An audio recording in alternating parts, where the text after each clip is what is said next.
connecting to the internet. Internet. Networking software. World Wide Web thing on a computer today. Computer. NetSurfer Pro.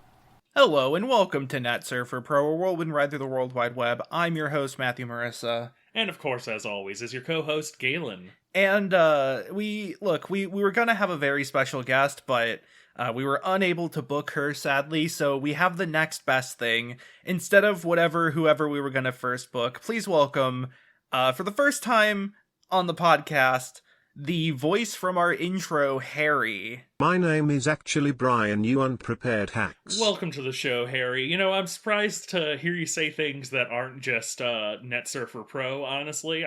For a long time, I assumed that was all you could say, but, you know, that's maybe I just need to reflect on myself. If I were you, I would avoid any reflections. Wow, really cutting in with those words. Listen, so, while you're here, how'd you get started in voice acting? I was literally made for voice acting. Oh, okay. Yeah, okay. Okay. Have you ever done singing? I'm beginning to think you only booked me as a replacement for someone else. Ah, too bad. Yeah, that's very unfortunate about your grandma. But, you know, I think you should still give it a shot sometime. Shot in the face, maybe. Oh, okay. Okay. That's incendiary. You know what? You've done your work for your today. Your paycheck will be in the mail Thursday. And, you know what? Let's get on with the rest of the show. Yeah. So, super excited to do this topic today. Yes. This is something that we should have done like a million years ago. This is like super pertinent to the internet. It's super pertinent to the internet. It's super pertinent to 1.5 people on this program. True. Unless my dog Bonnie has any history with this. I don't know. But here's something you need to know about me. I was a huge weeb when I was a kid. What? No way. That doesn't sound like us on this program at all. I know. Luckily, the time I was a kid was when this topic for today started to really become big, so I have sort of real-time experience with it. I have like a first-hand account. You know, I'm like those writings on the walls in Pompeii. I was there for that shit. Yeah. Which is to say, if I close my eyes, it feels like nothing changed at all. Technically, if you close your eyes in a lot of situations, you can be like, man, this is just like when I close my eyes in every other situation. Yeah, my history with this is a little bit less, about 50% less, in fact, to tie in with the numbers. That's a little long time number joke for fans of the previous 2 minutes, but yeah, which that itself is a long time joke for the long time fans. But yeah, I was always more of a casual fan of this particular topic. I did not know a lot of the deeper lore. I only sort of knew... I have a very, like, American Western perspective. Yeah, I mean, I do too, in the sense that I am from America, which is in the West. And, yeah, you're from America and from a Western. Yeah, I famously have, like, a lasso around my waist, and I have a revolver. Is that what they use? Yeah, I have a horse. You have a 10.5 gallon hat, which it's very hard to find those in, you know, that particular size. I have a 10.5 gallon hat. Rode in on my horse last week. Her name's Friday. Stayed there for 3 nights, left on Friday. The date or the horse? Now, how is that possible? Well, you see, there was only one calendar in the entire town, and it was stuck on Friday. The batteries were dead, but they didn't have batteries. They didn't have any more batteries in the Old West. Yeah. They couldn't get new batteries. Okay, we're going so off topic. So I really like this because we're like slowly circling the drain of talking about everything within the Kumikyoku series of medleys. Even though this one wasn't in the first Kumikyoku no Niku Niku Doka, we're slowly, like, we're gonna have like a supercut of everything in the medleys, and we are going to cover it all. Yes. Except for maybe like 3 things, which I'll leave to the audience to argue over what those might be and theorize. So we're talking about Vocaloids. Yes, Vocaloids. Now, what the fuck is a Vocaloid? Excuse my language. Oh yeah, sorry. What the fuck is a Vocaloid? So, you may have heard of one Vocaloid called Hatsune Miku. I'm Hatsune Miku. A beloved character of the internet, songstress, digital songstress, creator of numerous creator of properties. Minecraft. Yeah, of Minecraft and Harry Potter. Yeah, there's a bit of ethical differences between Hatsune Mikuing Harry Potter versus Minecraft, but we won't get into that. Yeah, true. But it's interesting because I think her as a character is more well known than what she is as like a product. That's right, she's selling herself. Oh no, but not selling herself short. It's good. I can give you lessons how to ruin your podcast. It's a little less than Jake joke for the long time Jakes. for the long Jake fans. So Vocaloids are interesting. This is a big part of sort of internet culture. Hatsune Miku herself has become sort of a uber character, the way that Sans and Shrek have. A character that's more defined by being used on the internet as like a character, like a symbol in like memes and references, and has sort of escaped the confines of her original context. Yes, if you have ever seen like one of, I don't know, the little videos that's like, whoa, pipe bomb, or like, you know, Hatsune Miku eats a lemon, you can see what we mean, where it's like the sort of idea of Hatsune Miku is sort of more prevalent in, I would say at the very least, again, American Western culture currently than Vocaloid. Yeah. Or like with like Yonoid 2 Enter the Void. Yes. With all the Germa x Hatsune Miku fan art. Happy birthday, Miku, from Jeremy. Yeah. But so Vocaloids are interesting because they started before Hatsune Miku was a thing. The Fact Corner. So, Vocaloid is a brand of voice synthesizer software created by Yamaha. They do not create the characters, but they create this software. It's a digital audio workstation where, similarly to how you would compose music, you compose voices. The technical way it works is that it uses a piano roll interface where you place individual notes, adjust the length, the pitch, things like warble or timbre or attack and decay or legato, all those fun terms that I know what they are, and surely you know what they are as well. Yes, you at home, please tweet at us on the NetSurfer Pro Twitter what those terms all mean. This is a quiz. Yeah. And so what you do is not only do you place notes, but each note is given part of the lyrics. You write the lyrics, you put the lyrics onto the note. Suddenly, not only do you have like, you know, a MIDI file that says play a C sharp here, you have it tell a character to sing a sound in C sharp. So they have various like syllables and phonemes pre-recorded by people that are then brought in and combined into this big data bank of like individual mouth sounds. That is a voice synthesizer sound bank. Vocaloids, then the like character term, are terms for the individual sound banks that different companies license the ability to make and sell. Now, Miku wasn't even the first Vocaloid. It wasn't even a Japanese Vocaloid. The first two Vocaloids were Leon and Lola, soul singers, made by I believe a UK company, and it really didn't pick off from them. Which is, it's interesting, because, like, the technology was developed at a Spanish research institute, backed by a Japanese company, in this case Yamaha, and then the first one was English-speaking Vocaloids. So those were in 2004, and Leon and Lola were also soon followed by Miriam, a third English Vocaloid. That same year, Krypton Future Media would go on to release Meiko and Kaito, who are the first female and male Japanese Vocaloids. Meiko, nobody uses, like, was not very popular. Her design is the most normal of a lot of Vocaloids.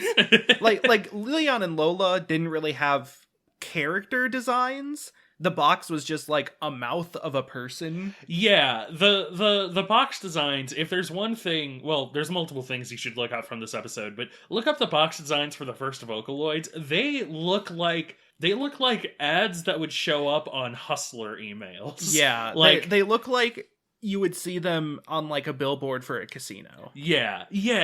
It's very it's not eye-catching. I think it's bad branding. But that same year, so yeah, they released Meiko and Kaito. They weren't very popular. Meiko's a female voice.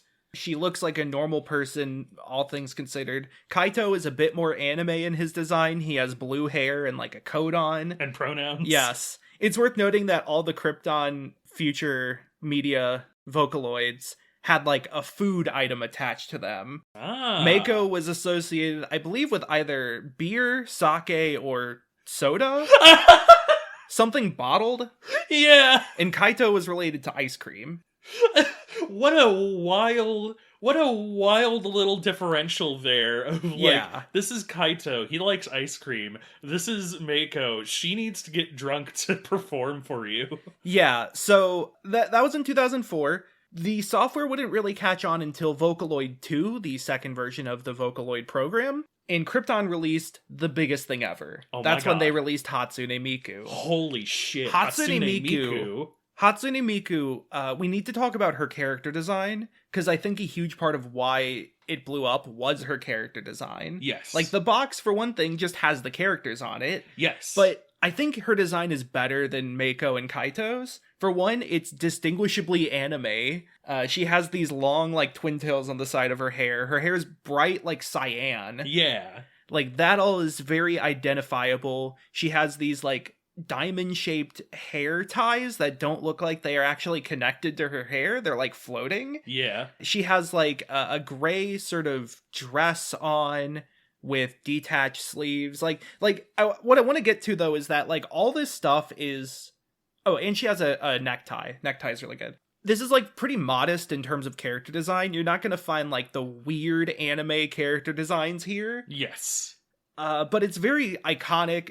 She has a good silhouette, you know, to the point where if you made a like blacked out silhouetted version of her, a lot of people could probably identify her. She has just like a notable hair color. They started leaning into this sort of digital era character design with things like very rectangular decals on her clothes, the diamond hair pieces.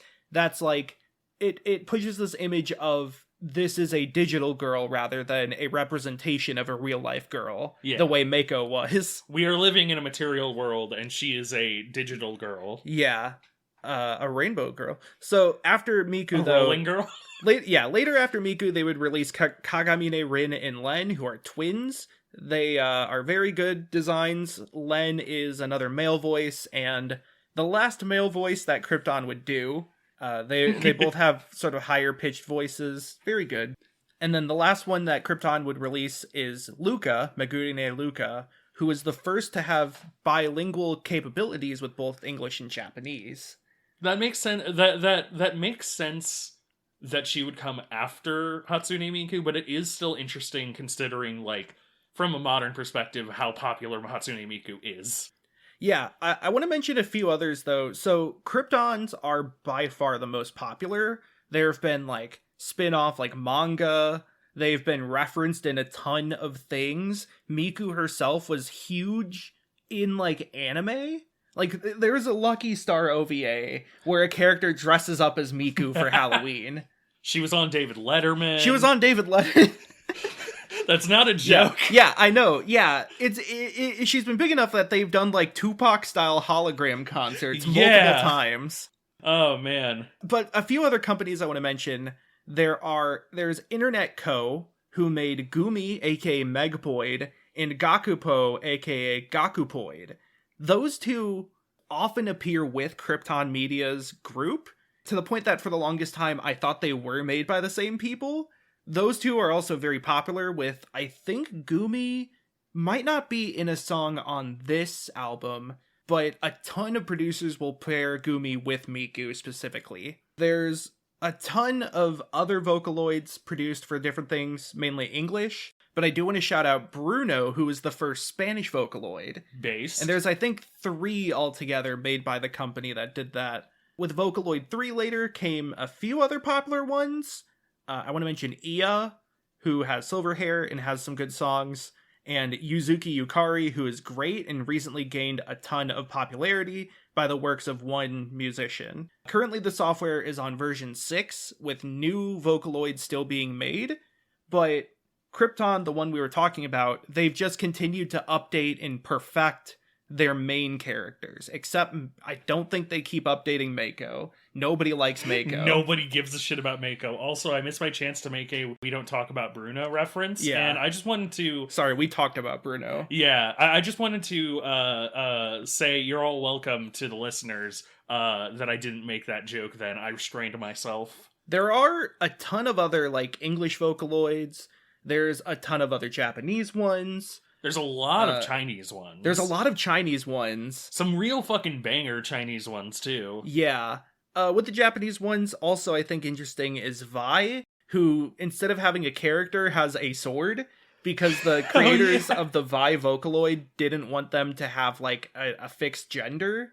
So swords are genderless and based. Yep. I guess. My gender is sword. There are some that are weird and have weird backstories, and I'm not going to talk about those. So, those are all what Vocaloids are. It's this really interesting combination of linguistics and music production and technology and, like, music theory from the technical side. From the character design side, it's very anime, but with sort of a focus on making widely appealing characters that sometimes lean into sort of performer archetypes. Like, Miku is still definitely based off the sort of Japanese idol. Yep. And most of Krypton's other stuff as well. But you'll even have Vocaloids that are specifically, like, enka singers and opera singers that are dressed for the occasion. Yeah. A lot of the Chinese ones as well kind of, like, lean into, like, very different influences and stuff. I think there's, like, one that's very theatric. Mm-hmm. Yeah. The Chinese ones, they just look like Hoyo characters to me. They really do. That is one thing, is, like, a lot of them, like, there's a number that have a good design. There's also a number that are exceedingly over designed, and I'm just like, oh man, I got a 5-star on my gacha game. Yeah. So that is the software, but you can't have a software and have it be popular without the people who actually use it. The hardware. Well, the humanware, the wetware, the wetware. Oh no. Wetware and why. So that in comes in the Vocaloid producer, the people who actually make the music. The Vocaloid producers, they make songs, they put Vocaloids in them, they release them. And I think there's a lot of really interesting things to talk about regarding this. There's a lot of well-known Vocaloid producers. I want to specifically shout out a few. I want to shout out Hachi, who has done, like, a ton of popular songs. They did, like, Matryoshka, Dune, Donut Hole. They've done a lot of really popular ones. Rio, who is part of the group Supercell, who has done anime openings, but Rio was, like, an early adopter of Hatsune Miku and has, like, a lot of early popular stuff with her. Nice. Neru does a lot of Len songs, which are usually pretty good, and has a fantastic music video for the song Law Evading Rock. Mikito P, who has the song Roki, which is a banger, but the image for it, like, the background image for it is so good. It also kind of has, like, what's it called? Mandela catalog reference? Yeah, that I swear one. to God, it looks like an intruder. It looks like the fucking intruder. It really does. Please, just all the background art's great. There's also, like, Scratchy is in there. Yep. It's just like a bedroom of things that look like real things. It's pretty great. It's an I Spy catalog. It's an I Spy page. Nayutalian, who has, like, this whole concept universe about a character named Andromedeco who came from the Andromeda Galaxy, and all their music videos are fantastic. They're so good. They're 2 frames of animation, and they're lovely. Yeah. And Jin, who we almost covered one of his albums today, but decided not to because we would have to watch an entire anime. Yes. Because there have been 2 anime, actually, based off Miku's songs. Jin had Makaku City Project, which became Makaku City Actors. The other one was Rio, who did Black Rock Shooter. Here's a wild one. Black Rock Shooter, the anime, Linkin Park collaborated with them on the music. Wait, what? Yeah, one of the members of Linkin Park, Johan, made a remix of Black Rock Shooter for the anime, And also, just a fun fact, Michael Stipe of REM has gone on record to say Vocaloids are cool. I don't think he was referring to Miku. I'm pretty sure he was just referring to the concept of Vocaloids, but I like to think that Michael Stipe is really into Hatsune Miku. Yeah. Michael Stipe and Hatsune Miku are friends, and I want to see that art. Want to see that fan art. Twag us on x.cam with that cool rem x Hatsune Miku. I want to hear the Miku cover of It's the End of the World as We Know It. Hell yeah. She could do it. She could do it. Yeah. She sung much harder songs. Yeah, so this is another thing I want to talk about. So Miku and Vocaloids as a whole are interesting because they're not people. Sorry. But also that means they can do things people can't do. Here comes Fast Miku. Yeah. There is a really popular sort of trend of people making essentially just Miku out to be the rap god. Because being a digital voice, she doesn't need to take breaths. She doesn't need to breathe. And so she just keeps singing without stop. And you could even sing certain syllables faster than you really should be because, you could speed them up digitally. So that leads to songs like The Disappearance of Hatsune Miku, which is just like rapid fire mouth movement. Like, you cannot sing to it, I'm sorry. Yeah, it's only Eminem could, or Busta Rhymes, and they've been very quiet. Yeah. Top 10 rappers Eminem is too afraid to diss. Yeah. Number 1 is Hatsune Miku. Yeah. So that's really interesting. I think also there's just an interesting bit about the songwriting involved with Vocaloids because a lot of producers will write from the perspective of the Vocaloid as the main character. Like, obviously, they'll, have songs based around sort of themselves, but you see this a lot with, like, male producers who write songs that have, like, female first-person pronouns, using things like watashi or atashi instead of, like, boku or anything. Yeah. And like, I think that's just super interesting because sort of the characters for these characters, like, the their personalities, their beliefs, their ideologies, the sort of character details of these Vocaloids aren't really set in stone. The Krypton media had kind of very little to actually do with it. And so a lot of it has been concocted by the fans and the producers. Like, I think the most you could say is that Miku is very hardworking and upbeat. That's like the official Krypton stance. Yeah, she's nice, popular. She buys onions, leeks. That's it. She likes vegetable juice. Yep. That wasn't the Krypton official song. Yeah, sorry. The only song Krypton I think really did for Miku was Miku Miku Nishite Ageru, because every Vocaloid has a sample song, and that's the one for Miku. And that's just about like how excited she is to make music with you. Nice. She's like, thanks for installing Hatsune Miku. But yeah, so like a lot of the character details were sort of implied or constructed by producers, and producers tend to write from the perspective of the character. I think you get a lot of sort of story songs this way because Miku is a character. You can then write songs from the perspective of a character in a story. Yeah. Hachi did this a few times. There's the one of like demons and foxes coming out at night or something. I don't remember the name. It's very complicated. And there's like, that led to this whole genre of like horror Vocaloid songs.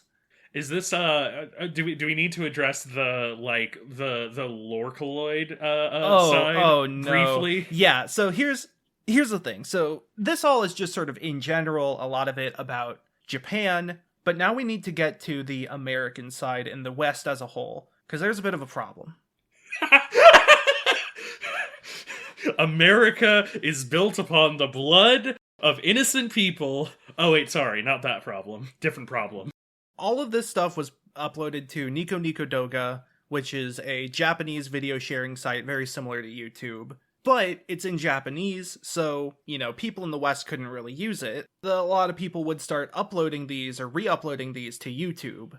However, a ton of the people who did re-uploads of Vocaloid songs did not put the name of the artist in the title of the video or the description. Yep. Instead, they would just credit the Vocaloid. So instead of Matryoshka by Hachi, it was Matryoshka by Miku and Gumi. Yeah. which was pretty bad because like you're taking away recognition that these artists rightfully deserve by doing this. But it had an interesting side effect of like making the Vocaloid canon more prevalent. That like by acting as if these were all sort of made by the same person, it meant that people were much more involved in the scene of like, oh, you have to listen to this song and this song and this song. When I was a kid, I listened to stuff off the album we're talking about today, and I listened to like stuff by Hachi and Rio and all that. But like, I didn't realize how many actual artists were behind those. It all kind of blended together as if it was one conglomeration, which I think helped cement a lot of the Vocaloid's characteristics and just popularity. Because, like, you could just look up, like, Hatsune Miku songs and get all these Miku songs and then get an idea of Miku as, like, a figure. It's an interesting, like, weird emergent outcome where, on one hand, it sucks. Undeniably, it sucks that, like, a big part of it getting popular was that these artists kind of lost the recognition, at the very least when it came to like crossing over to the Western world.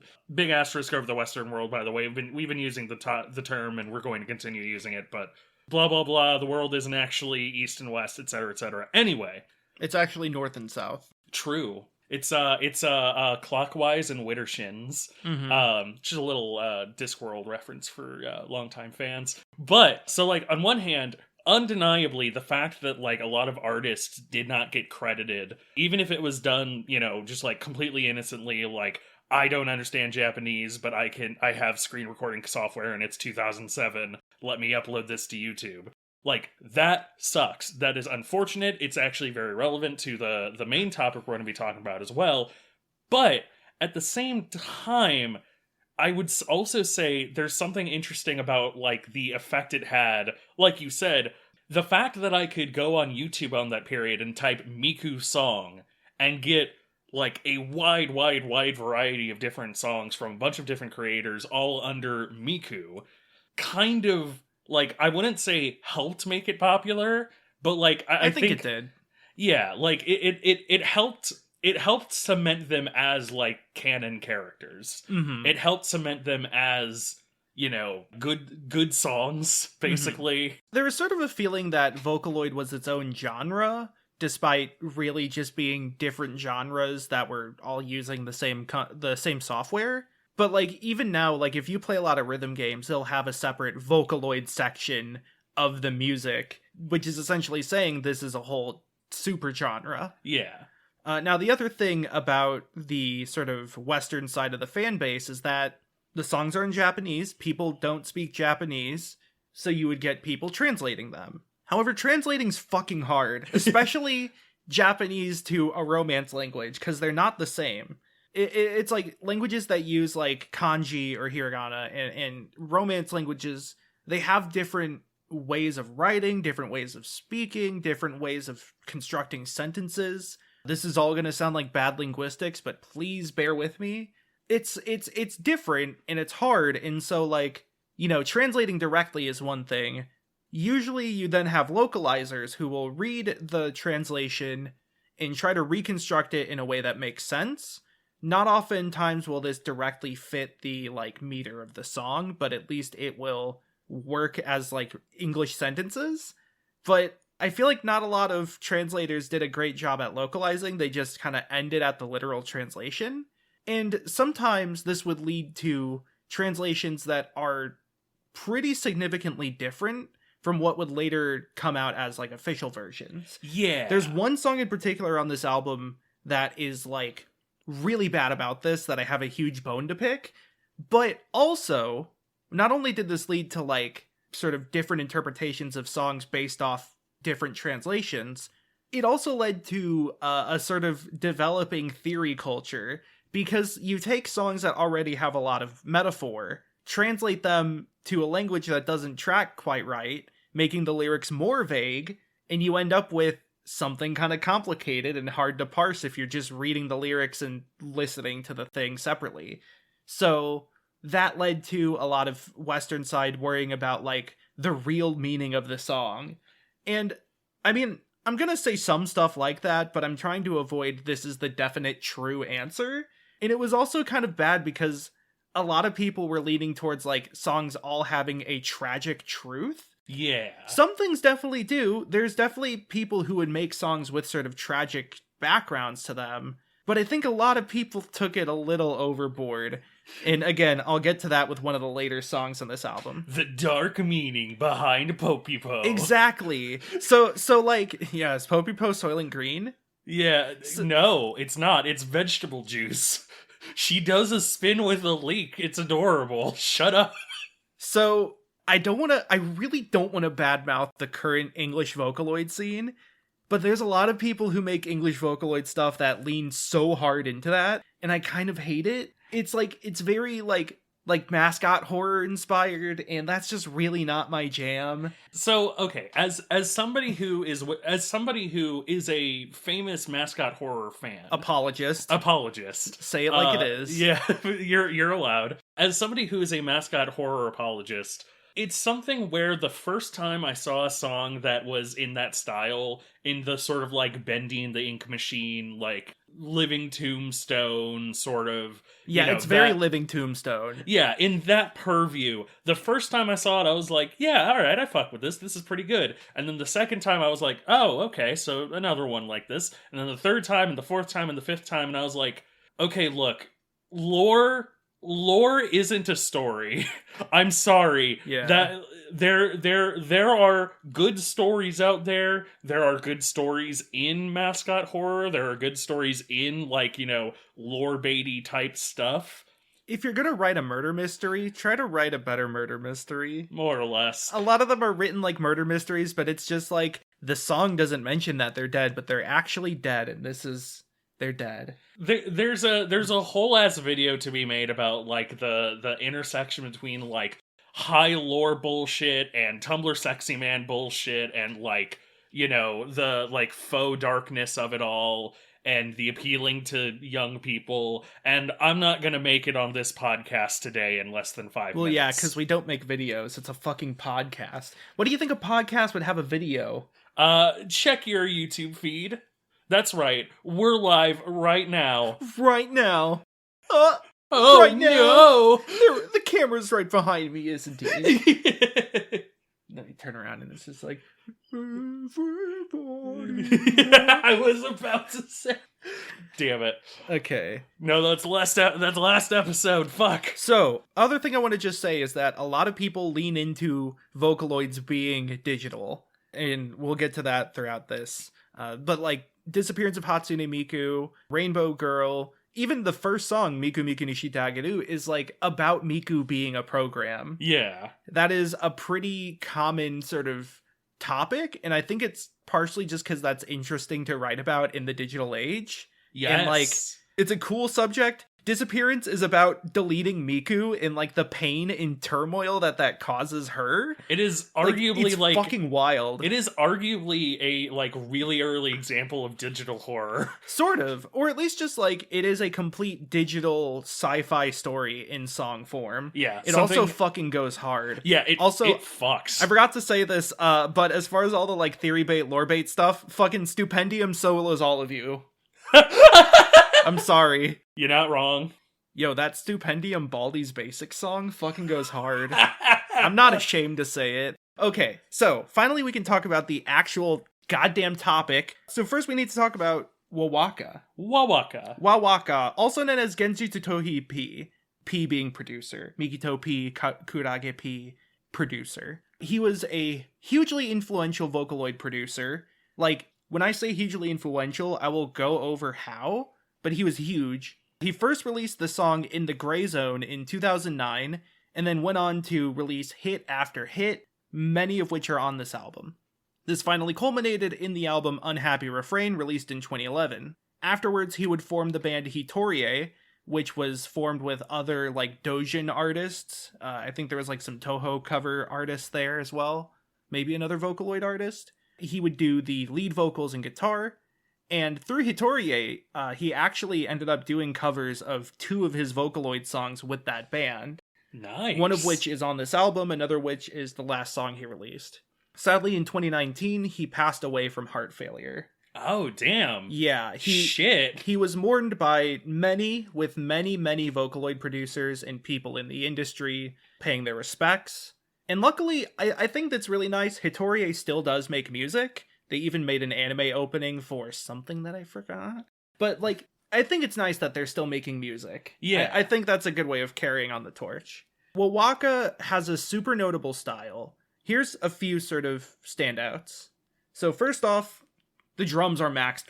The drums are so high. The drums are mastered so high. He uses a crash cymbal like a hi-hat.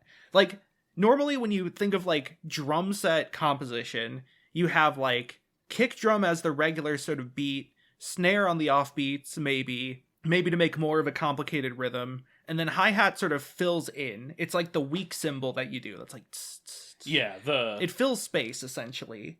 He uses the crash cymbal as many times as a normal drummer would use a hi-hat. Yeah. Just comes in slamming, it's like... Psh, psh, psh. It's so interesting. It, like, peaks the microphone. I don't even know if it's a physical or digital drum set, so I don't know if it can peak. It's just mastered pretty high above all the other instruments as well. He uses rhythm piano a lot, in that, like, he'll have piano parts, but not often as the lead melody, or even, like, a counter melody. It's like, it plays chords in a rhythm. This is in a lot of the songs on this album as well. You have just, like, a constant piano chord drumming over and over again.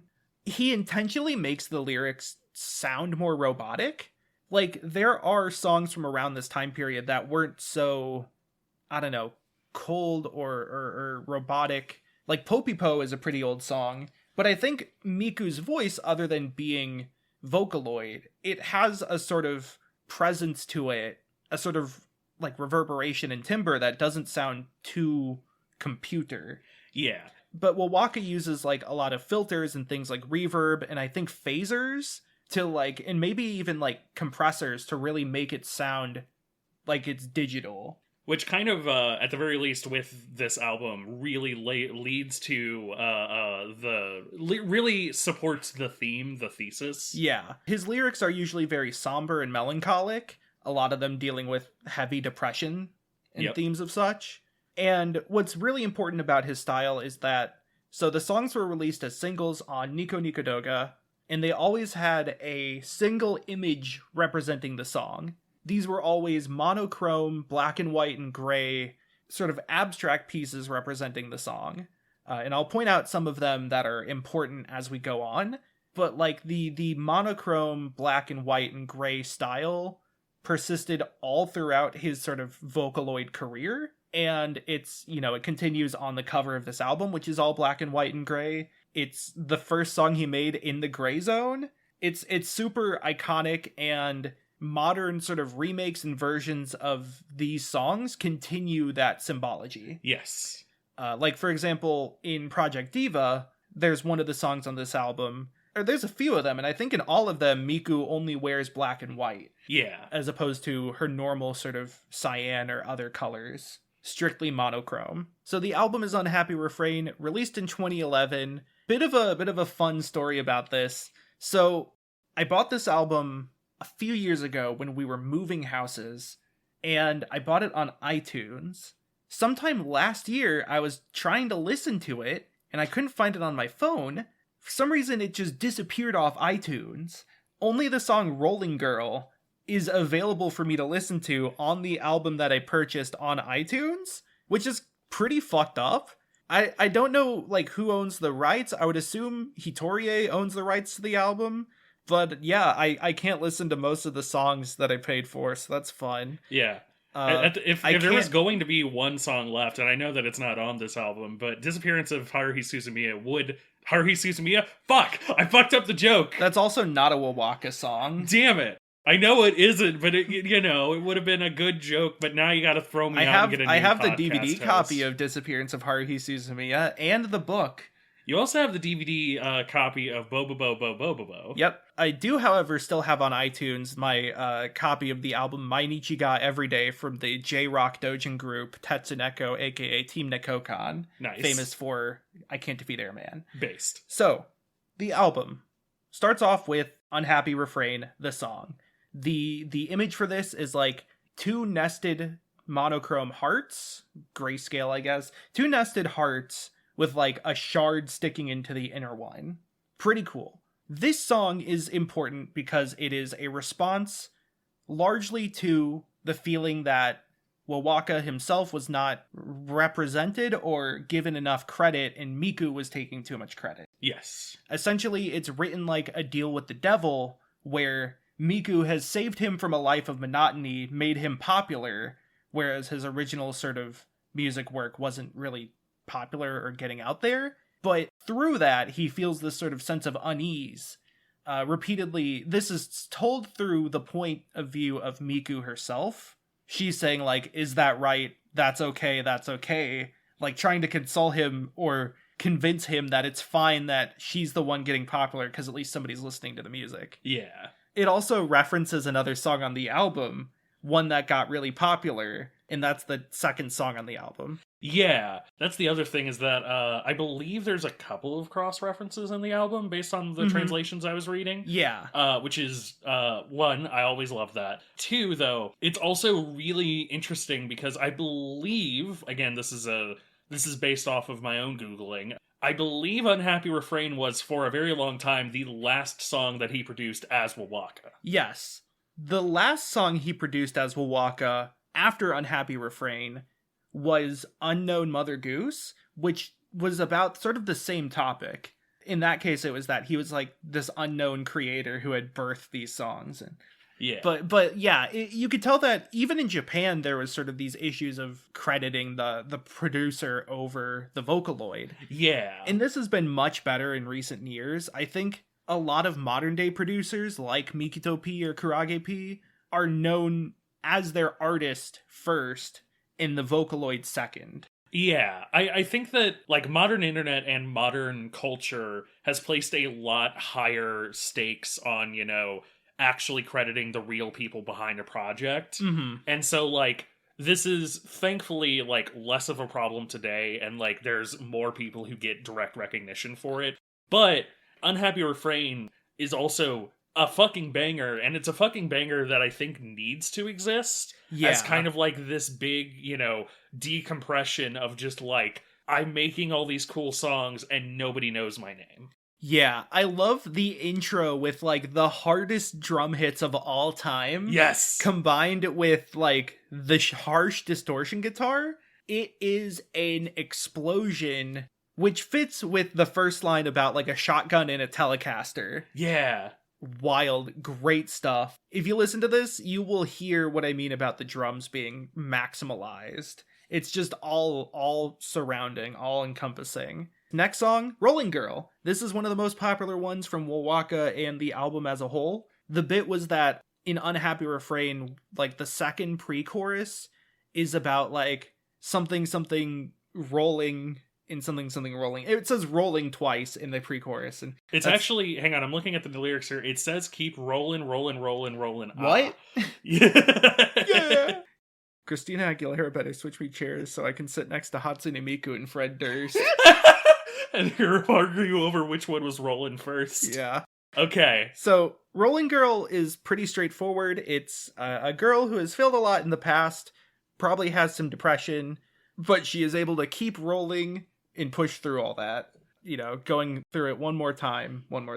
Yeah, Rolling Girl, little exercise. If you, like me, have listened to these songs a lot, but have not actually really looked up the lyrics, look up, like, oh gosh, I think it's the fandom. There's like a translation wiki that, like, again, we did just say, like, you know, translations are kind of their own the translation wikis nowadays use official translations when available. Right. And this one has an official translation because it is in Project Diva. Yes. And, like, my god, some of these are fucking jams in both the, like, literally sounds good sense and also just, like, real powerful lyrics, real good. Like, the Rolling Girl one is kind of just like a, well, gotta pick myself up and keep moving on, I suppose, jam. And it fucks. It's awesome. So these songs don't really have official music videos prior to the Project Diva versions, but it's very popular at the time and still today for animators online to make music videos for Vocaloid songs. I think nowadays oftentimes they will just get hired by artists to make songs, which is how you get things like the Telecaster B-Boy, which is based in gender. Yep. And that's also where like Waboku and Sakiyama and the other artists we talked about in the Zutomayo episode. Yes. A lot of them started as Vocaloid MV creators. But one of the popular ones for Rolling Girl just has like an image of Miku kind of curled up, just rotating. And it's absolutely phenomenal. It is so good. Yeah. It is iconic. It is really funny. But like, it's also like just kind of a perfect little like just snapshot, basically. Yeah.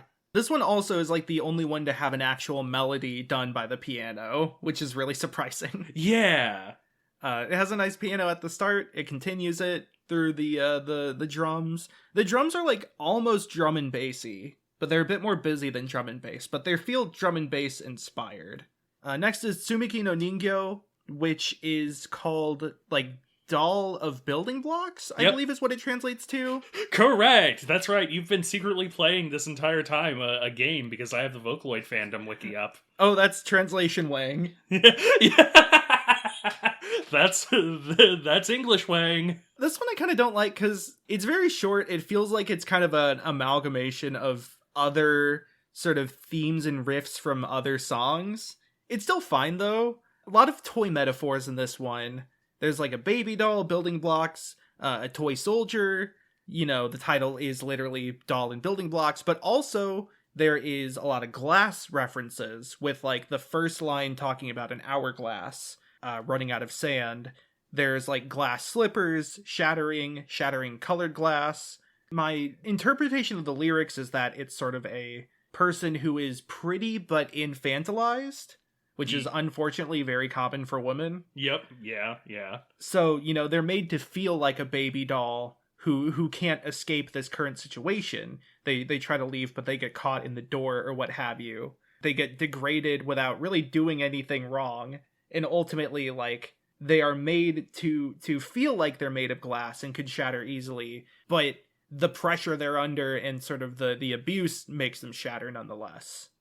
One bit I like is that there is a lyric, which is warachatta, which just translates to it broke, or and then they broke, or and then it broke. It happens twice in the song. The first time, the music stops momentarily, and then it continues. Yeah. But there's a moment where everything is quiet. The second time abruptly ends the song. Like, it's like the second or first measure, or no, it's like the fifth or sixth measure of a phrase. So it feels like it shouldn't stop there. Yeah. It just abruptly ends it. It broke. suddenly broke. Yeah. Pretty wild sort of composition there. Yeah. It's really evocative as like the entire thing is building up to this sort of shattering, and then there it goes. Next is Boku no Saino. My Talent. I love this one. Yeah, this is a fucking banger. This has the phaser effect going on the vocals. In like the pre-chorus, everything sort of gets drowned out as if you're underwater, including the vocals. It's very cool. This is one of the most robotic ones on the album. I just like the sort of composition of this one too. I don't know. It's like, I think like the verses have this nice sort of break going on in between them, and it builds up to the chorus where the drums kick back in again. Though I think there's a bit more like normal cymbal going on, which makes it nice. Yeah, it's a fun one. The title seems to be about how like there's, again, it's a relationship, not doing too hot. They feel like their singing is not able to really patch things up. That like, despite their talent, it's not really helping. There's the sense of distance growing. Yeah. They're just together, but the love is fading, unable to find a reason why they're sticking around beyond just sort of appearances. Next one though, Nichijou de Chikyu no Gakubuchi. I fucking love this one. One of the most underrated songs on the album. I believe this is one of the ones that I like heard and immediately added to like my favorites. Yeah. Because I was just like, holy shit, I missed out on so much. I know, right? Like, so I have heard of like 3 of these songs, and oh my god. Yeah. This one's great. It's a banger. This is one of the ones that Hitorie did a version of themselves. Nice. And that version's phenomenal as well. It's just great. So this is the first instance of fast Miku, really. It'll be more pronounced later. But the verses of this song are kind of monotone, which instead of feeling like robotic monotone, it's more rhythmic. Like it kind of matches the drum rhythm, which has not really the same sort of constant snaring. The drum beat's like a little complex in this, in a way that I can't think of a way to compare it to. But it has this sort of not quite syncopated, not quite polyrhythm, but like it has a really interesting snare beat going on, and it's kind of light on the cymbal, so the snare really stands out. Yeah, no, I know what you mean, but what the fuck would be the term for that? I also just like in the verses, there's a lot of guitar, not feedback, but it's like when it very briefly like goes, it's like a Tom Morello thing almost. Yeah. like tweaking the guitar, I guess. Yeah. It's pretty great. This only has one verse and then it has like 3 choruses. The lyrics though, it's sort of about fame in a way, but in a tragic way. Again, there's a lot of melancholy and tragedy on this, but in this case, it's that, like, it talks about, like, crushing the spotlight, but the choruses end with, like, how does it feel to be so up high? And there's some part in the lyric that also talks about, like, this isn't the top, this is the edge of a sphere. Essentially, it feels like this is the life of being, you know, a popular, liked artist or musician, but it's not that different from before, you just have more eyes on you. Yeah. Like, this isn't an escape, it's just the edge of still, you know, having the same sort of monotony. You still have sort of monotonous, tedious tasks that you're doing. It's just under a different context with more eyes. Something also mentions, like, wanting to descend gracefully, which I think is sort of like wanting to escape the spotlight in a way that does not ruin you. That feels like that pairs kind of well with the cover art of the girl falling. Yeah. It also kind of refers to a later song, one of the other singles off this album, which we'll get to much later. Yeah, this song is fantastic. People have made like duet versions which edit the Miku and the Hitorie versions together, and those are great. Nice. Yeah, it's good stuff. This one's really fun. Next is Tenohira, which is a very like slow and calm one almost. It's the slowest on the album, I would say. It's a pretty straightforward song about sort of loss and death, looking to the sky to sort of, you know, hope that they're out there and okay. Very heavenly in that regard. I don't have a lot to say about it other than it's slow and has like more melodic piano here, but the piano is very drawn out. I don't know, like, this one's just nice. It's a good break. Yeah. I think the pacing on the album is really good because sometimes you do get these slower paced songs. This one especially is, like, almost upbeat. The lyrics are about, you know, someone reminiscing about their dead loved one, but it's almost positive in that regard, or, like, forward-facing. It's you know, acknowledge the good times while looking to the future, kind of. Yeah. Next is Tosenbo, which is another one I love. Yep. This is one of the faster ones. So, interesting bit one. So, Tosenbo means something like, I won't let you through, or you won't pass. From my research, it's something that like a bully would say when they block your path. Okay. This song has a lot of childish lyrics, a lot of references to like games and stuff. And according to one like person on the internet, it's also a pun on the word for child as well. And Tosen You, I think, was like a song that kids sing at stop walks. Okay. About like, you know, I will pass or let me pass. Yeah. Sort of being like, you know, come on, let the light turn green so I can walk. But this is the opposite.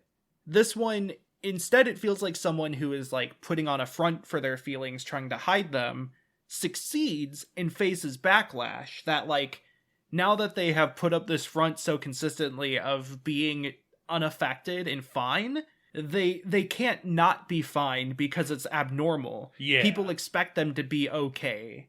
It's a tragic sort of consequence. Self-fulfilling prophecy, kind of. Yeah. It's interesting because quite a few of the songs on this album are terminally climactic. If you're a fan of we did a lore explanation for Coheed and Cambria, and I talked about that term on that. Yes. But if you're unaware, it's essentially most songs put the climax in the chorus or the bridge. Terminally climactic songs specifically have an outro or something special about a song that is the climax, and it's at the end. Yeah.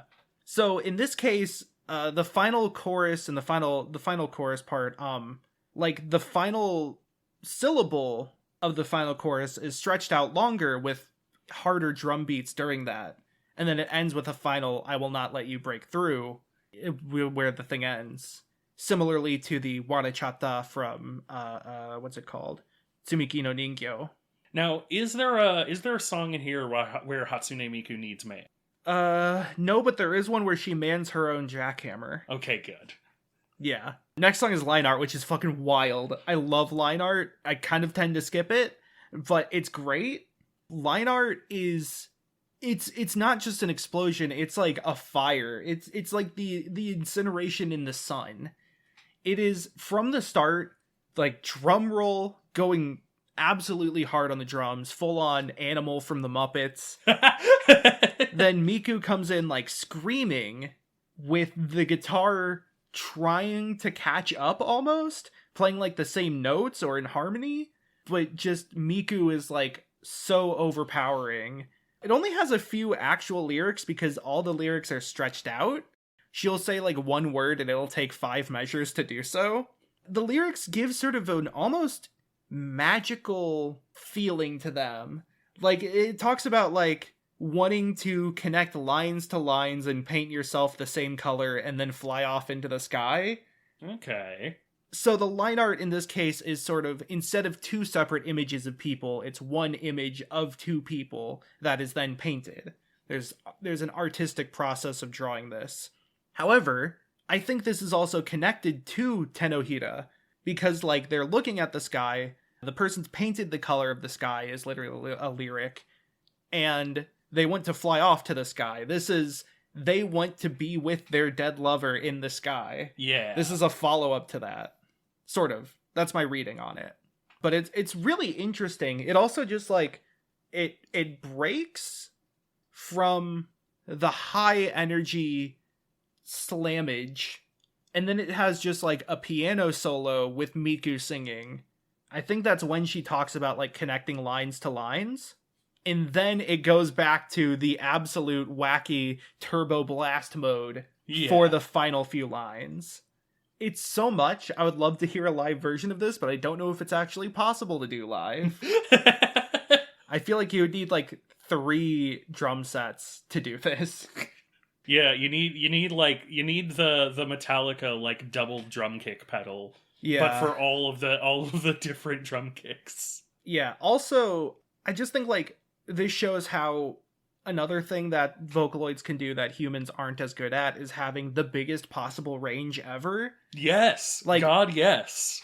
There is literally a song called like Hatsune Miku Sings the Upper Register, which is just about how high Miku's voice can go as a digital Vocaloid.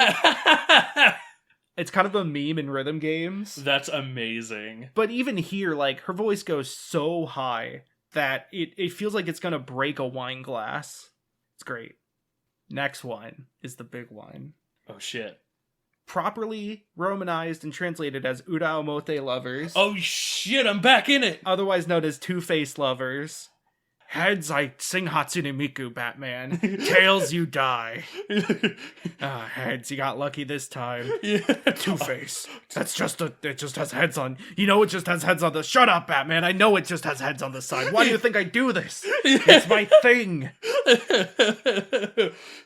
Two-Face, if you just wanted me to listen to you sing Hatsune Miku, you didn't really need to capture me and do the whole thing.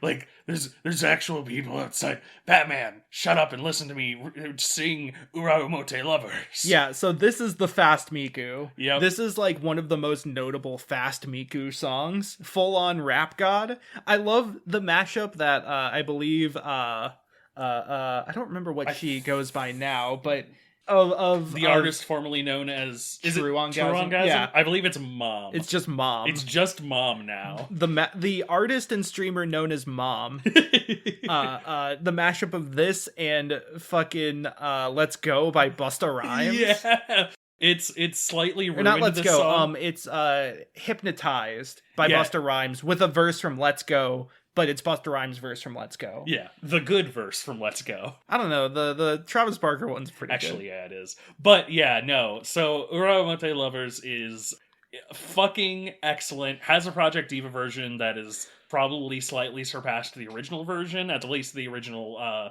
definitely surpassed the original music video. This one's interesting because it has like a synth piano, like a keyboard, and the rhythm piano going on at the same time. Yes. I also I like how tying in with the, intentionally sounding a little more robotic. There are parts where Miku duets with herself. And that matches the lyrics, actually. Yes. So, you want to talk about sex? Yeah! This song is about sex. The song is about sex. The song is about sex. Song is about sex. There's the music video that's popular for this one is just all innuendos. There's literally a peeled banana. So, Two-Faced Lovers in the song title, to me, is more about the singer herself. She splits into two sides, the logical, reason-based side, and the one purely driven by the primal sexual desire. The reasoning side is unhappy with the relationship she's in, but that primal side just wants sex. Yep. And the sex feels good, and so she does sex. It's debatable how complicit the partner is or how abusive the partner is. The second chorus seems to have references to sort of emotional manipulation, like threatening to leave someone just to get them to have sex with you. Yeah. It's unclear if this is by Miku, or the singer, or by the singer's partner. Probably the latter, but it could just be both. It's hard to say. It could be like a codependent relationship, Yeah. Here's where we get to the complicated bullshit. So, the old English translation, when it was first re-uploaded to YouTube, in the second line, in the second line in the chorus, it said, expand your midriff, while the official translation has that line as, breathe from your diaphragm. I would probably translate to something like breathe out and breathe in and breathe out from the waist or something to fit the meter, but that's neither here nor there. Combined with the line sayonara baby in the verses, it made a ton of people think this was about a miscarriage or an abortion. Yeah. Using pregnancy to rope somebody into staying in a relationship. Yeah. But there's really not anything to indicate pregnancy in the official translation. The line's been clarified to be breathing heavily. Yeah. Rather than that. And sayonara baby could just be a fun, silly way of saying goodbye, like sayonara baby. Sayonara baby. Or it could be her losing her reasoning side when it gets down to the wire. Yeah. Saying goodbye to logic. But it's sort of a problem because nowadays so many people think this is strictly about pregnancy, to the point where I saw from this year, I was looking up the music video for this and I saw some React YouTuber reacting to it, and somebody in the chat was like, this is about a dead baby, this is about a miscarriage, and I'm just like, no, it isn't.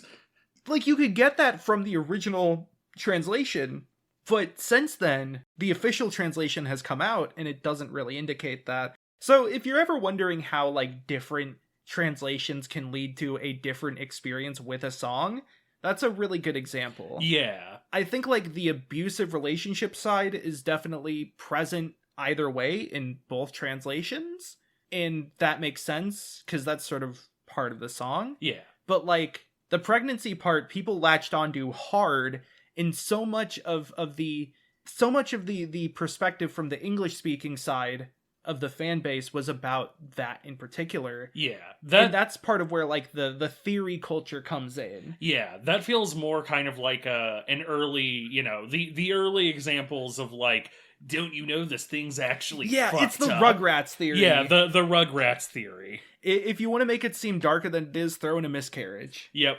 It sucks, but fucking, if Tim Buckley can do it. Could Tim Buckley do it? That's a very good question that we should I said answer. if he could. Yeah, okay, fair enough. I'm not saying it works, so you can extrapolate my thoughts. Yeah. Oh man. It's that's sort of a bone I have to pick. It's just sort of, there's a lot of stuff like that. We'll get to a similar Much like song the later. bone that was picked in the song. Hey, that's a sex joke. It's a sex joke. Yo, let's talk about, it's like Cum Town on this podcast. Yeah. We could be the new Cum Town. Cum City. Yeah. I think it's more of like a cum metropolitan. Cumtropolis. Okay, new song, In the Gray Zone. It was the first song in the thing. It's the... Hey! This the one's Gray Zone. great. It's great? Yeah. This one has a really cool guitar riff going through it that's led in harmony by a wobbly sort of synth. This one's interesting because in my reading, I feel like this song is from the perspective of Wowaka himself. This is the most depression-centered one, sort of very clearly being about things losing interest and losing color and just sort of disappearing into nothingness. Yeah. Straight up just saying, I hate you now. This is really interesting, though, because it builds up to, like, building a fantasy, and then, like, there's a part where it says, everything disappearing, which ends with the word, like, kieru, and then it stops, and then a big scream comes in with, again, like, hard drum beats, using the drums to perfectly encapsulate the, like, rage and defiance in the lyrics. Yeah. In this case, it's the singer then being like, why can't I escape into that fantasy? I should be able to, it's what I need. Which I think is interesting, using fiction to escape, finding solace in that sort of fantasy world. But that also weirdly kind of ties to being a Vocaloid producer. Yeah. In sort of, it's like Wowaka's perspective from Unhappy Refrain, or like right before that, Yeah. I don't know if that's true, but the fact that this was the first song he did feels pretty poignant about that. Yeah. Like, this is a statement of intent. Also, this one's also terminally climactic. Nice. With the screaming and all that coming at the very end as like its own part of the song. Next song is Zuruteku, which is also terminally climactic, and the intro of it reminds me of Screwbots. Because it has like machine sounds, nice. Like pistons and stuff. It's great. This one's kind of interesting because it has a horror element to it, but for, I think, a very specific purpose that's not specifically to be a horror story. It like opens with something about like the body vanished. That's the intro to my favorite 2-sentence horror. But the body vanished. Oh shit, said the guy in charge of making sure bodies stay put. I would say brevity is the soul of wit, but this is bad 2-sentence horror, exactly. so like, but like the creature, anyways. Yeah. That's neither here nor there. So the line Zuruteku literally means like out of step. The lyrics seem to be about someone who is viewing their partner who seems to have changed. They're now out of step or like stumbling to the point where they could be like a doppelganger or a monster in disguise. It's, or just a murderer with a secret. The body disappearing is contrasted with this strange version of the singer's partner. And I think it's meant to sound like a horror story, bring to mind like the close, what's it called, relationship horror about, having a monster for a partner, your partner turning into a doppelganger. Yeah. Millions say their partner doesn't know the real them, an anonymous poll claims. Yes. I don't know about you, but I'm checking my partner's belongings for fake passports. I've already reported mine to the authorities. I would like to say this song is very unrealistic, because if I found out my partner was secretly a monster, I'd be like, hell yeah! Anyway. Yeah, not much to say about this one, but I have a lot to say about the next one, World's End Dance Hall, which was another of the super popular ones, maybe more so in the West than in the East. Content warning. Yay! Content warning for the next sort of, I would say 5 minutes or so, we're going to be mentioning self-harm and suicide. Yep. That's a not uncommon theme from my understanding. Yeah, a lot of Vocaloid's songs do involve that, especially because like horror and tragedy and almost to an edgy degree misery were very popular as themes. And I think Wowaka was partially responsible for popularizing that. Yeah. World's End Dance Hall is another one that had a pretty popular music video. This one's also interesting because it's Miku and Luca. Yes. It's not the only Miku and Luca one, actually, from my understanding. But this one is very important that it's a duet because it is about lovers doing a lover's suicide. Ah, the Romeo and Juliet style. Sort of. It's more like Fry and Leela. Okay. So the song is about the singer and their lover dancing on a rooftop. And eventually the lyrics imply that they dance and fall to their death, either jumping off the edge or stumbling off in a sort of haphazard dance. Clearly, that's their end goal here. They have been degraded and mocked and shunned by their peers. They feel that they are left alone in their own corner of the world that is ending. The World's End Dance Hall is this rooftop, and they're going to end the world there. It's pretty well conveyed, too. I think, like, that is a pretty reasonable reading from the lyrics. Yeah. I really like sort of the poetry, the romanticism of one last dance at the end of the world. If you were to take it literally, it would be beautiful. Yes. That there's like, everything's ending, let's have this one last moment of tender togetherness, this intimacy. Also, I like how the rhythm of the chorus has, like, the lyrics feel like they're dancing. They kind of swing down and up when they do, like, hop and step. They, like, go down in pitch through, like, a legato almost, and then go back up and then down and up. And it has, like, a meter to it that feels like it's spinning around. And I think that's really cool. There's also a distortion guitar that kind of echoes in at the start, and near the end it echoes back out, which I think is sort of like flatlining. Yeah. The image for this is very important. Oh, I forgot to mention the image for Two-Faced Lovers also is important, but the image for this one is two squares with a square inside of them side by side with inverted colors like a yin-yang motif. Yeah, they look like doors. I think they might literally have little dots on them to be door handles. They do. It's genuinely very like Stanley Parable. Yeah. Not to guy who's only ever seen Stanley Parable when he sees two doors, but it's another super iconic image for sort of the song. And I like it because you could represent that as being like the doors to the top of the building, or it could be that they're just isolated, that they've shut themselves in. Yeah. This is their world's end. Here's sort of a weird one. Going back to theory bait, another one I have a bone to pick. There was a fan theory that was pretty popular that the lover was like a headmate or an imaginary friend, or dare I say a tulpa. And I don't really get how people came up with that, but I remember that being a very common sentiment, and I don't get it. Huh. That feels more like someone on the internet learned a new word. Yeah. It feels like... It feels to me like it wasn't already edgy enough, and they wanted it to have more of a surprise. Like, it's like the people who are conspiracy theorists that think that Epstein is still alive. Yeah. Because the other conspiracy theory is too real sounding. Yeah. Like, it's too obvious that there is this tragic twist to this song, so we need to come up with a different one. That's not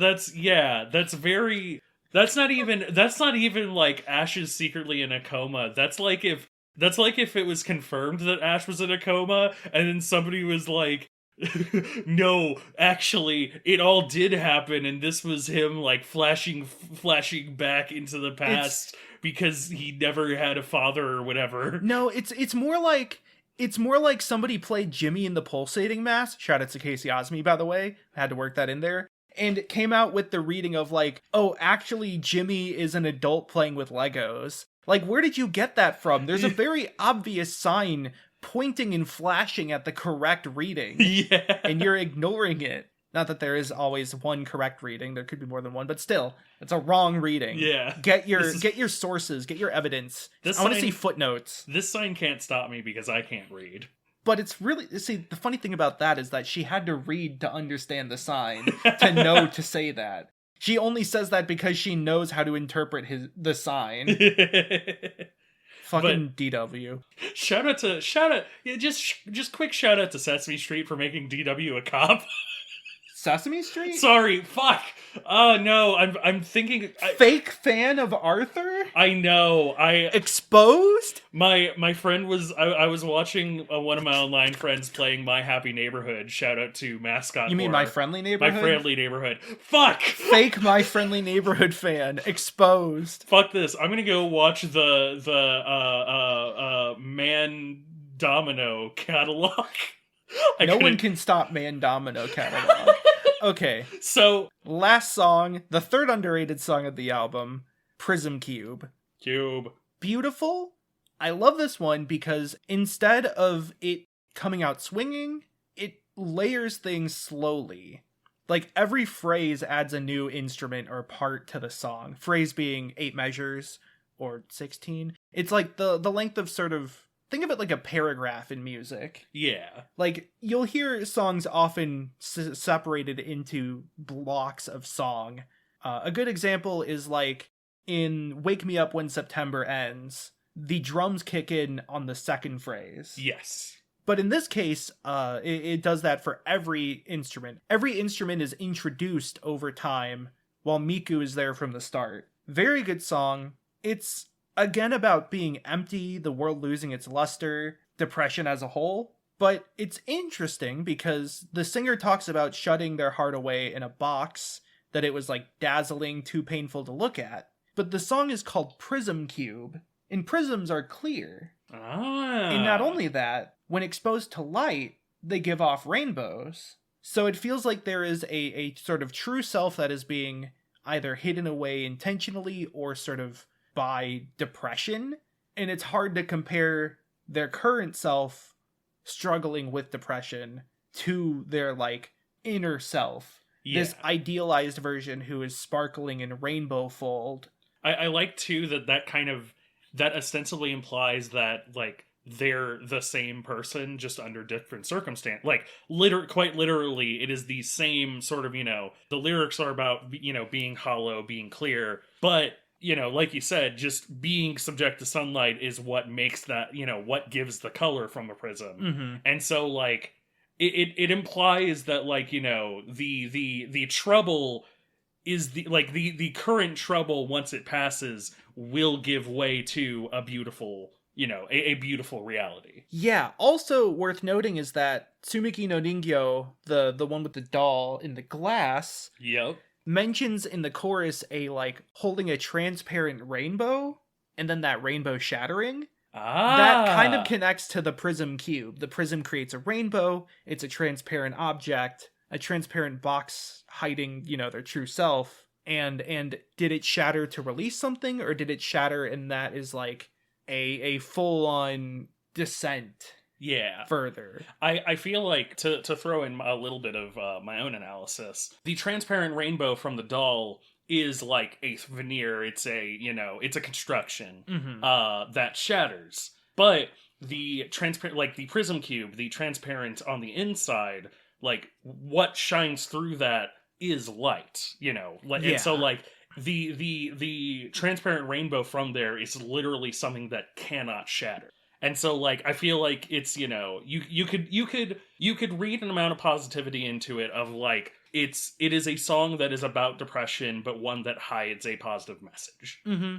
Also, it could be that, like, the transparent rainbow is a prism that's not being held to light, thus it doesn't have a visible rainbow. Yes. And so if the prism cube is being, locked away inside yourself, it might not be exposed to light. Also worth noting is that the glass in Tsumiki no Ningyo is all external. Like it's glass slippers and stuff like that. Whereas the glass in prism cube is assuming the prism is the box shut inside themselves is internal. Yes. It's a part of themselves that is fragile, but they are not exposing to danger. It's a good song. I think it's interesting to me how the album, it was not all released as like a concept. It had a lot of singles that were released as just songs released by a producer that were later collected into the album with other tracks, peppered throughout. There was even like a prior version of this, more of an EP than an LP,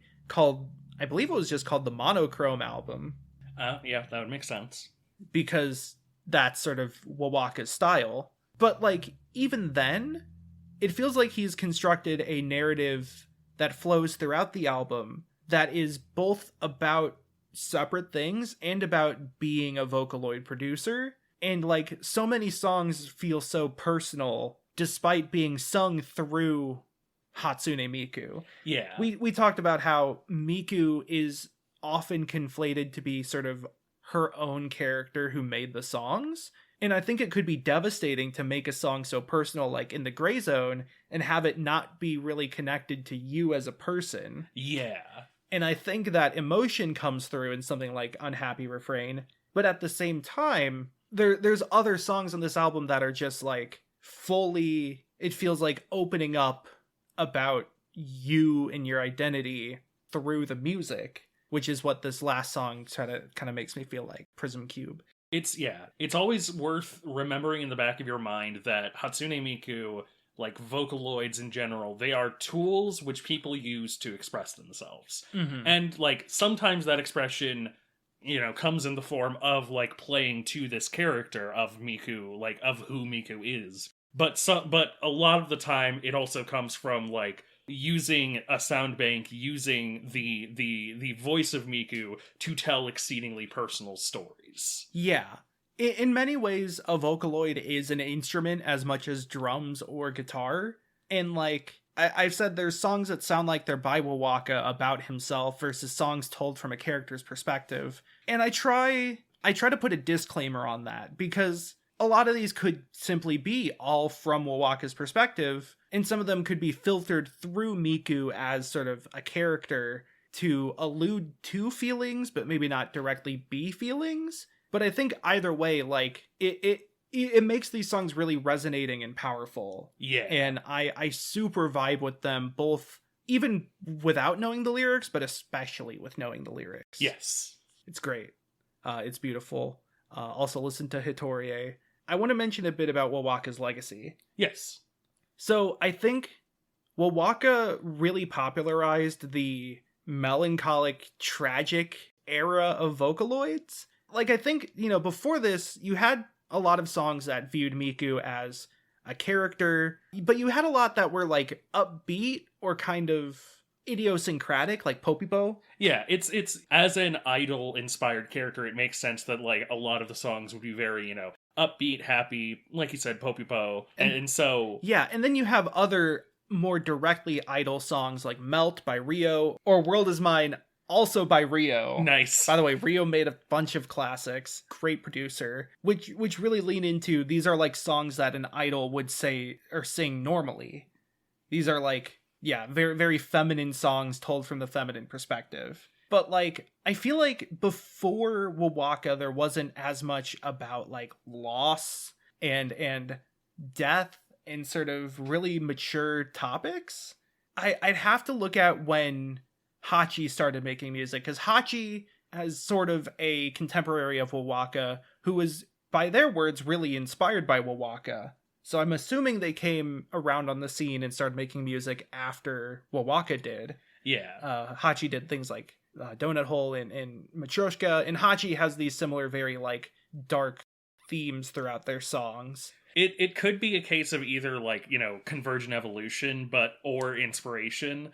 But like Wowaka's legacy is definitely something that lives on through Hachi. Is undeniably kind of yeah, or and, like and lived Hitorie. up. And Hitorie. I think Wowaka also, like, the rhythm piano became a pretty big thing after Hachi. I mean, after Wowaka. It's in a few other songs. It was more of his thing.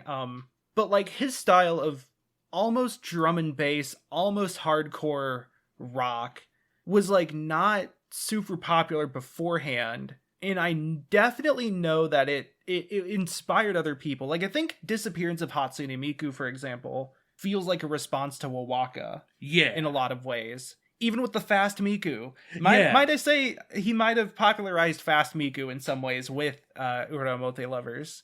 I think, like, though, there's just a very specific tone that he conveyed that a lot of people resonated with and then took on to sort of bring to themselves. Jin actually has a lot of Wowaka elements, Kagero Days, one of Jin's more popular songs, really feels Wowaka inspired with like the heavy drums, maxed out with the mastery, you know, really high volume, tragic sort of backstory going on.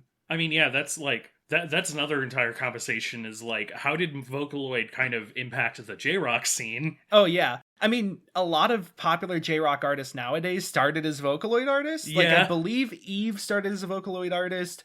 I think Yoasobi did, and they literally just made one of the most popular songs of the year internationally. Nice. I think Yama started as Vocaloid, but don't quote me on that. But yeah, and obviously a lot of the artists and sort of that stuff, they went hand in hand. Vocaloid was an internet scene, but it affected the popular music, and then that affected Vocaloid again. Yeah. And nowadays it's very intertwined. Like, for example, another famous producer that I didn't mention was Deco27, who did music that was not Vocaloid related before doing Vocaloid music, and then later did Vocaloid music, and then still does other music as well. They're like, they just make music, and they view Vocaloid more of like a tool you can use. Yeah. They had a lot of really popular Gumi songs. They did Cowardly Mont Blanc, Two Breaths Walking, Mosaic Roll. And I think Deco27 is also interesting because by being such a prominent artist outside of Vocaloid, they were really well recognized. Like, I knew who Deco27 was before I knew who Wowaka was. Yeah. Because Deco27's name was on things. But no, going back to Wowaka, like that part, I think the tone and the mood and the identity of what it meant to be Vocaloid music was greatly impacted by his work. Also, man, it's fucking bangers after bangers. Yeah. Like, it can't be understated how good these songs are. Speaking of which, part of the run up to this, part of my homework to this was listening to a lot of classics. I made a Vocaloid core playlist on YouTube. Yes. Relatively organized by release date, sort of era at least. Yeah, heavily relatively. Yeah. And like, just to shout out a couple of specific bangers. Disappearance, like you said, already fucking great. Matryoshka is a classic for a fucking reason. Triple Baka is one that I've been a fan of even since long before I didn't this. put that into the playlist because isn't it on has the playlist. Utau, which are not Vocaloids. Yes. Utau is like a freeware voice synthesizer software where you can make your own voice banks. People nowadays do it with like samples from SpongeBob and Yep. Squidward and Naruto and look up, please look up the Cursed Utau concert. Yes. It's one of the best things to come out of the internet, and it's like the epitome of like the uber character mentality that we talked about. No, those are great. And like Utau as well are like also generally pretty good. There's at least two, I think, that are fairly popular. Tato's the one that matters. Yes. She's in Triple Baka. She has the Fukureta, I think is what it's called. Yes. You've seen it before. Yeah. Let's see. Oh man, there's a really fucked up one about Lynn. Or no, it's Ren. No, it's Ren. There's a fucked up one about Ren that made it into Project Diva that you don't have to look up. Are you talking about Rinchan Now? Yes, Rinchan Now. Rinchan Now. Rinchan Now. Yeah. Let me say a few. I want to shout out Tale of 6 Billion Years in a Night, or 6 Trillion Years in a Night. That's an ES song and it's very good. I want to shout out Telecaster B-Boy, Roki. Those are both phenomenal. Already mentioned those a bunch. We've said it a bunch of times. Popipo. Popipo is a classic. Fucking love it. Chudadada dot dot da. Yes, is the song that made Yuzuki Yukari a popular Vocaloid. It has a really interesting rhythm, but I fucking love it, and Karagipi is great. Please look up Dance Robot Dance if you're gonna look up one from Nayutalian. I was literally about to say, like, what was like the big one? Dance Robot Dance. Yeah. Man, you never had a chance. Holy, oh my god, I'm writing that down. Please check out the next hit hit Photon mashup Punch. from Photon Punch. I also want to mention something. So many people don't understand this. Nyan Cat is a Hatsune Miku song. It started as nya nya nya nya nya nya NYA repeated over and over again. Yeah. The original video for it was not Nyan Cat. It was like Miku with cat ears doing a little dance and going nya nya nya nya. Yeah, that's Miku. Oh my god. That is wow, yeah. That's deep internet lore. Also, remote control is the best one with both Kagamine twins. Is a great sort of use of them going back and forth. Shout outs to Double Lariat, which has a great video. Very sad. Trying to think of like any other standout I'm forgetting. I don't know. I got back into Vocaloid because I started playing Groove Coaster, and like it's fun to see all these rhythm games have like classic Vocaloid songs from when I was a kid. Two-Face Lovers and Rolling Girl are especially very popular from Wowaka's sort of discography, and it's really nice to see. So my cut here that I'm going to throw in is there was a video that had a banger song, but I can't remember the song because I can't remember the video. Because it was a Project Diva song where the whole bit was that, like, it went through all the different outfits that Hatsune Miku could put on. A lot of them were different Sega references. By the way, Hatsune Miku has a Ryu number of, like, 3, I think, because it's Ulala. It's Miku to Ulala, Ulala to Sonic, Sonic to Ryu. Because there was a crossover thing. It was a Space Channel 5 VR thing with Hatsune Miku. So she has been in a video game. I'm trying to remember if she is in Dengeki Bunko Fighting Climax. I don't think she is. I feel like she has to have a shorter Ryu number than that. The thing. She might. Minimum 3 at least. Because, like, again, her Ulala, Sonic, Sonic, Ryu. Hold on. Does Groove Coaster have it? Groove Coaster has Neku, but he's like not in jack shit. Miku to Neku, Neku to Sora, Sora to Ryu, that's the same amount. Anyways. So okay. we're gonna put this all on a big This is the bonus corkboard. features. Yeah. My deep cut, so I mentioned the Kumikyoku Niku Niku Doga medley. This is a whole episode I want to do eventually, but so there's like 4 or 5 medleys made by Shimo, who popularized the whole goddamn thing. You may have heard Kumikyoku no Niku Niku Doga from the Automatic Mario video that got huge on YouTube. Yes. Which was of that medley. Which is fucking old YouTube, too. Kumikyoku has 0 Vocaloid songs, and I believe Monogatari.wave, the second Shimo medley, also has 0 or 1 Vocaloid song. Ryusei Gun has 2, 3 if you count Yavan Polka. Which is kind of, but not really. It's known for having a Miku cover of it, but that's not the original. The leak spin one with Orihime from Bleach uses the original, whereas in Japan they had the Miku one with has Miku and it's Miku. But it does have Miku Miku Nishita Ageru and Melt, I believe. Nanairo no Niku Niku Doga, the 4th one by Shimo, has like 7 or 8 Vocaloid songs in the main part, not counting the rapid fire blitz at the end as it goes through like a ton of songs in quick succession. Yeah, the What a Catch Donnie ending. Yeah, pretty much. That's in like all of them. Yeah. Usually accompanied by Let's Go on Myohi, which was just really popular in the medleys. But Nanairo was like, by that point, Vocaloid was big, and you can tell. Yeah. I just thought that was interesting. I thought for sure there was at least one Miku or Vocaloid song in general in Kumikyoku, but nope, nada. 0. But there are like 3 Toho songs in there. But that's a tale for another day. Thank you for listening. Thank you very much for listening. You can find us on any podcasting platform you like. Give us a like, give us a rating, give us a comment, give us a review. Let us know how we're doing. Tell us what song we need to cover. Yeah, tell us what Vocaloid song we need to do our own vocal cover of. I don't want to do some of the bad ones. I'll let you figure out which ones those are. You'll know it's a bad one when you suggest it and we go, no. That's bad. Yeah. That's good. That's bad. Let us know what you want to see us cover in the future as far as episodes go. And if there's anything you think we'd like, hit us up and we can maybe check that out. You can follow us on Twitter /X, whatever it ends up being called next year. We're going to be calling it Twitter. Yeah. I think we're going to be calling it Twitter till the day we die, much like how I still call Bayer Monsanto.